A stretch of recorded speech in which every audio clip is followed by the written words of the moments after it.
Naman yung lupa dito guys, so basa siya na madikit, maraming bayabas dito.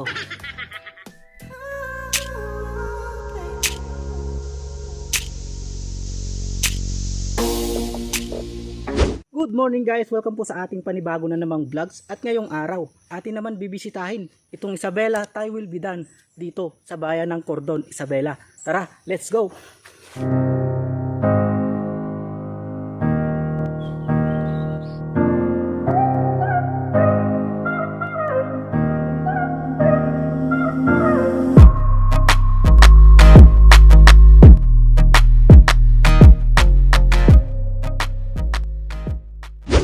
Nga guys, no, so nandito na ako sa taas nitong Isabela Thy Will Be Done. So medyo minalas lang tayo guys kasi nga yung motor ko natumba.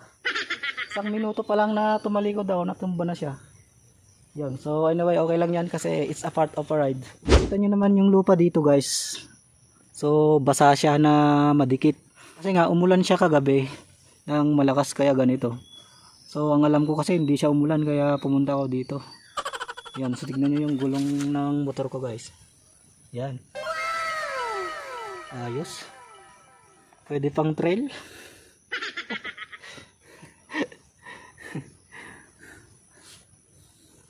Ayan guys, on the way na tayo sa taas.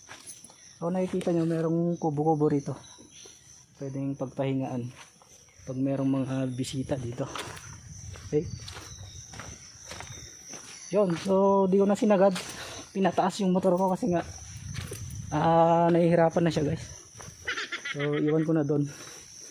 Anyway, malapit naman na. Ayun na yung mga cross. Yun. So ayan guys, nandito na nga tayo sa taas. So ito na yung tatlong cross. So sa baba nito, nandun yung Isabela Thy Will Be Done na malaki siya guys. Na nga guys, magpahinga muna tayo dito sa pagpahingahan dito sa kubo-kubo. Tignan nyo naman guys yung view dito. Yun, hindi nyo makita dito guys kasi nga against the light. Anyway, tignan nyo na lang mamaya sa drone. Okay guys, meron pang dalawang kubo dito. So yung isa mahaba, yung isa medyo mahaba rin. So parang dito ginaganap yung mga religious meeting. Okay. Yan, sobrang refresh ng hangin dito guys. Grabe. So kaya naman guys, tignan na natin to sa taas.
Nandito na nga tayo dito, Thy Will Be Done. So napakalaki nito guys. Yan, S pa lang guys. S pa lang, nanglilit na ako dito.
pababa dito sa tie will be done. Ito. So, hindi siya masyado matirik guys. Yan. Tingnan nyo yung view. Ayos di ba? Punta na kayo dito guys. Wala pang entrance. Yun yung maganda. Ako, ayos dito. Marami palang bunga ng bayabas. Yun. Ito guys, hinog. Yan. Kapag pumunta ka rito, maraming bayabas dito. Ayun. So, marami siyang bunga guys.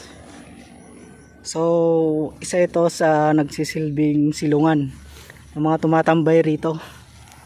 So, isa na ako dun. Okay? Na ako sa Isabela. Tie will be done. Yon. So, ito nga pala yung puno ng bayabas.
Tignan nyo naman dito guys, napakaganda ng view.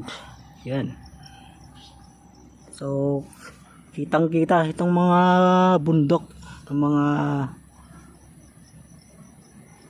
kitang kita itong bundok ng Nueva Vizcaya. So, yun guys. Ayun nga yung Kamay ni Jesus, yung balak ko sanang puntahan, kaso nga sarado pa sa ngayon yung Punta Amelita Garden Resorts. So, siguro update na lang siguro tayo kung kailan nga siya magbubukas. Okay? So anyway, pupuntahan natin yon, yung Kamay ni Jesus. Ayun.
So sa ngayon, hanggang dito na lang muna at samahan niyo pa po ako sa aking susunod pang mga vlogs. Huwag niyong kalimutang i-like at i-share ang video na ito. Mag-subscribe ka na rin sa aking YouTube channel. Maraming salamat po.